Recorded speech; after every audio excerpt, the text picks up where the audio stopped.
Welcome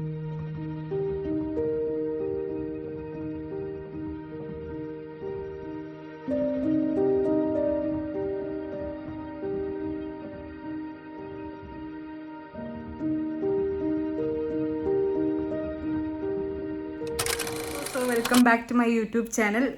so ഞാൻ ഇന്നലെ വണ്ടി കയറി ഇപ്പം മലപ്പുറത്തെത്തിയിട്ടുണ്ട്. നമ്മുടെ അഫീഫയുടെ കല്യാണമാണ്. അഫീഫ അയ്യോ, ഫുൾ തിരക്കും ബഹളമാണ്. ഞാൻ ഇങ്ങനെ കല്യാണ വീട്ടിലൊന്നും പോയി നിന്നിട്ടില്ല, മീൻസ് കല്യാണം കണ്ടിട്ടില്ല. എൻ്റെ ഫാമിലിയിൽ ഇങ്ങനെ കല്യാണമൊന്നും ആരും കഴിച്ചിട്ടില്ലല്ലോ, എനിക്ക് ഓർമ്മയില്ല. അപ്പം ഞാൻ ഇങ്ങനെയൊന്നും തലേ ദിവസം കല്യാണ വീട്ടിൽ ഇതൊന്നും ഞാൻ ഇതുവരെ കണ്ടിട്ടില്ല. സോ ഞാൻ ഇവിടെ വന്നപ്പോഴാണ് എനിക്ക് മനസ്സിലായത് ഭയങ്കര തിരക്കും ഇതൊക്കെയാണ്. അഫീഫ ഓടി നടക്കുകയാണ്, സ്റ്റിച്ചിങ്ങും ലാസ്റ്റ് മിനിറ്റ് സ്റ്റിച്ചിങ് ഷേപ്പാക്കലും. എന്നിട്ട് എന്താണ് അഫീഫ ഇവിടെ നടക്കുന്നത്? ഞാൻ വിചാരിച്ചു പ്രിൻസസ് ട്രീറ്റ്മെന്റ് ആയിരിക്കുന്നു, മെഹന്തിയൊക്കെ ഇട്ട് ഇങ്ങനെ ഇരുന്നാൽ മതിയായിരിക്കും. പക്ഷെ ഫുൾ ഓട്ടവും ബഹളമാണ്. അപ്പം കഴിഞ്ഞിട്ടില്ല. നമ്മളിതാ ഇപ്പം ഫവാസ് വരും, അതായത് അഫീഫയുടെ ചെക്കൻ വന്നിട്ട് നമ്മൾ ഇനി കുറച്ച് ഡ്രസ്സും കൂടെ സെലക്ട് ആക്കാനുണ്ട് അവിടുത്തെ റിസപ്ഷന് വേണ്ടിയിട്ട്. അപ്പം അങ്ങനെ പുറത്ത് പോകാൻ ഇങ്ങനെ പ്ലാൻ ചെയ്തിരിക്കുകയാണ്. ഫുൾ വൈബാണ്. എനിക്കൊന്നും പ്രോസസ്സ് ചെയ്യാൻ പറ്റുന്നില്ല. ഞാൻ ഉദ്ദേശിച്ച പോലെയൊന്നുമല്ല ഇവിടെ എത്തി. അപ്പം ഞാൻ വിചാരിച്ച് എല്ലാം ഓക്കെ, കല്യാണം വീട്ടിലെല്ലാം സെറ്റായിരിക്കും എന്നാണ് വിചാരിച്ചത്. നോ, സെറ്റല്ല, തുടങ്ങാൻ പോണതേ ഉള്ളൂ പരിപാടികൾ. ഓക്കെ, അപ്പം നമുക്ക് കാണാം.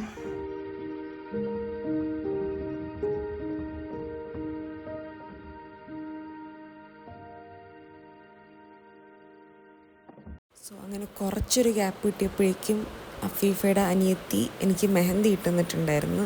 ലൈക്ക് അതും കംപ്ലീറ്റഡ് ഒന്നും ആയിട്ടില്ല, കുറച്ച് നമ്മൾ മെഹന്തി ഇട്ടു കിട്ടിയ ഗ്യാപ്പിൽ.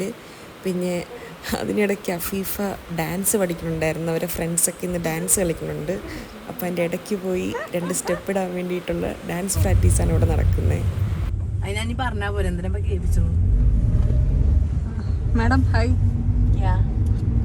അതാ നമ്മൾ പകുതി മെഹന്തി ഇട്ടിട്ട് ഇറങ്ങി ഓടിയിരിക്കുകയാണ്. എനിക്കൊരു സമാധാനം തരൂല. ഈ അഫി പകുതി ഇട്ടിട്ടുണ്ട്, ഇനി പകുതി വീട്ടിൽ പോയിട്ട് അഫിയുടെ മെഹന്തി.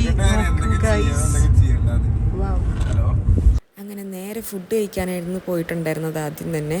അങ്ങനെ ഞാനൊന്നും നോക്കിയില്ല, ഒരു ഊണങ്ങ് പറഞ്ഞു. അങ്ങനെ വർഷങ്ങൾക്ക് ശേഷം ഞാനൊരു നല്ല സദ്യ കഴിക്കുകയാണ്.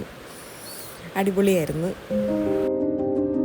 സോ കല്യാണത്തിനും റിസപ്ഷനൊക്കെയുള്ള ഡ്രസ്സ് റെൻ്റായിരുന്നു നമ്മൾ എടുത്തിട്ടുണ്ടായിരുന്നത്. സോ അതിനുള്ള കടയിൽ പോയി ഓൾറെഡി സെലക്ട് ചെയ്ത് വെച്ചിട്ടുണ്ട്. ജസ്റ്റ് അതിനെ ഒന്ന് എടുക്കണം. ഇനി ഓൾട്ടർ ചെയ്യണമെങ്കിൽ ഓൾട്ടർ ചെയ്യണം. അങ്ങനത്തെ കുട്ടി കുട്ടി പരിപാടികളുണ്ടായിരുന്നു.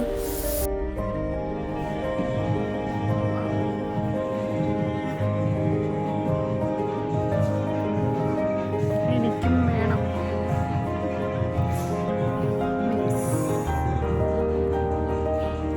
ഹായ് പറഞ്ഞേ.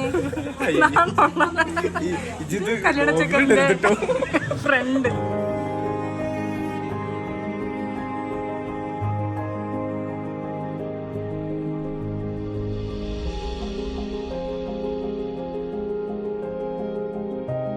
സോ നമ്മളിതാ ഇവിടെ ഒരുക്കങ്ങളൊക്കെ തുടങ്ങി. നമുക്ക് പെട്ടെന്ന് തന്നെ ഇറങ്ങണമെന്ന് ഫോട്ടോ എടുക്കുന്ന ആൾ വിളിച്ചു പറഞ്ഞ്. സാന്ദ്ര ഹായ്. സാന്ദ്ര ഇന്നത്തെ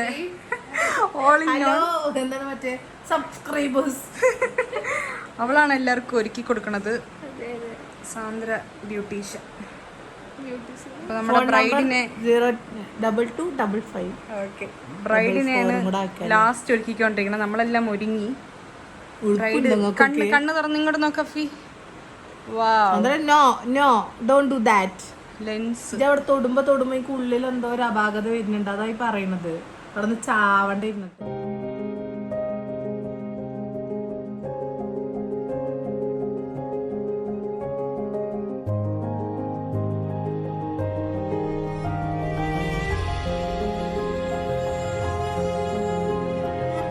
ഷൂട്ടും കാര്യങ്ങൾക്കൊക്കെ വേണ്ടിയിട്ട് ഒരു വീട്ടിൽ വന്നിട്ടുണ്ട്. എനിക്ക് തോന്നുന്നു ഇവിടെ ആരും ഇല്ല എന്നാണ്, ആൾ താമസമില്ലാത്തൊരു വീട്.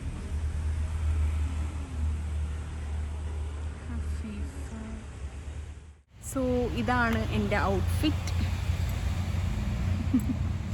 അപ്പം നമുക്ക് ഡ്രസ് കളർ കോഡ് പറഞ്ഞിട്ടുണ്ടായിരുന്നു, ലൈക്ക് റോയൽ ബ്ലൂ ആണ്.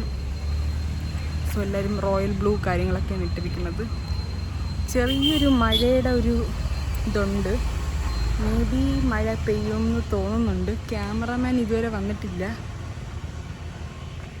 സോ നമ്മളിവിടെ വെയിറ്റിംഗ് ആണ്. അതൊക്കെ തന്നെ, നല്ല വീട്.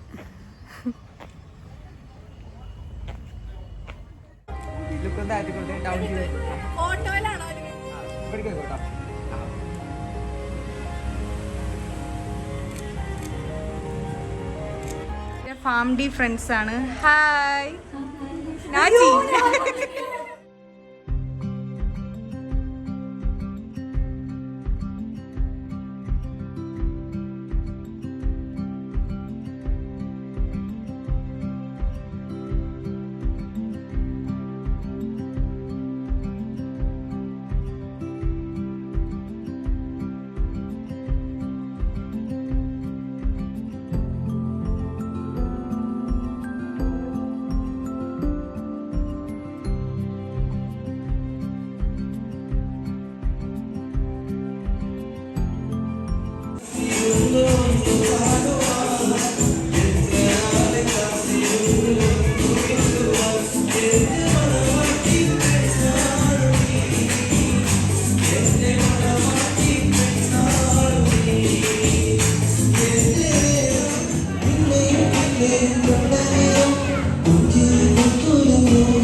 കംപ്ലീറ്റ് ബോധം പോയി.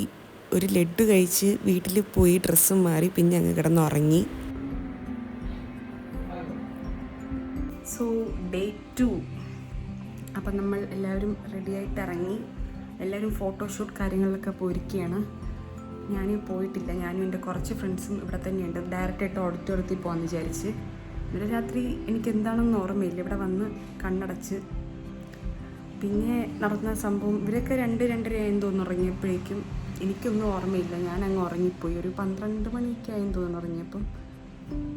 പിന്നെ എണീക്കണത് 5 മണിക്ക് എണീക്കണം എന്നൊക്കെ വിചാരിച്ചാണ്. എണീക്കണത് 7 മണിക്ക്. അങ്ങനെ ഫുൾ പ്ലാൻ ചെയ്ത പോലെ ഒന്നുമല്ല നടന്നേ. 7 മണിക്ക് എണീറ്റപ്പോഴേക്കും അഫി ഒരുങ്ങി ഏകദേശമായിട്ടുണ്ടായിരുന്നു. അങ്ങനെ അവൾ പോയി ഫോട്ടോ എടുക്കാനായിട്ട്. ഞാൻ ഇപ്പോൾ ഒരുങ്ങിയതേ ഉള്ളൂ. അപ്പോൾ ഇതാണ് എൻ്റെ ഔട്ട്ഫിറ്റ്.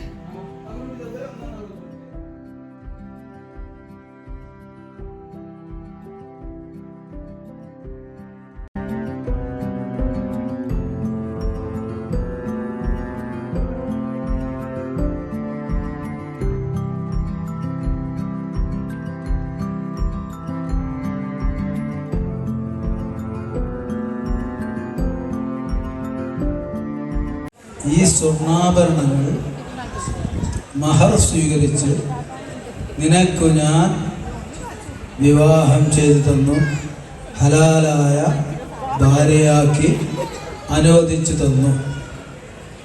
നിങ്ങളുടെ മകൾ അഫീഫ എന്നവളെ നിങ്ങളെനിക്ക് വിവാഹം ചെയ്തു തന്നതിന്, ഹലാലായ ഭാര്യയാക്കി അനുവദിച്ചു തന്നതിന് ഞാൻ സ്വീകരിച്ചു.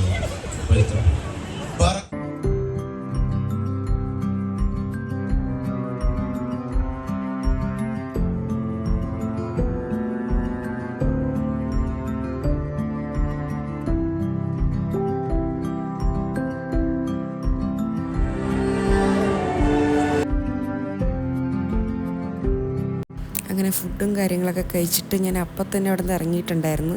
എനിക്കിനി കുറച്ച് ട്രാവൽ ചെയ്തിട്ട് വേണം റെയിൽവേ സ്റ്റേഷനിലോട്ട് എത്താനായിട്ട്. അങ്ങനെ ബസ്സും ട്രെയിനും എല്ലാം താണ്ടി ഞാൻ ലാസ്റ്റ് ഷൊർണൂർ റെയിൽവേ സ്റ്റേഷനിൽ എത്തിയിട്ടുണ്ടായിരുന്നു. പിന്നെ നേരെ വീട്ടിലോട്ട് വിട്ടു.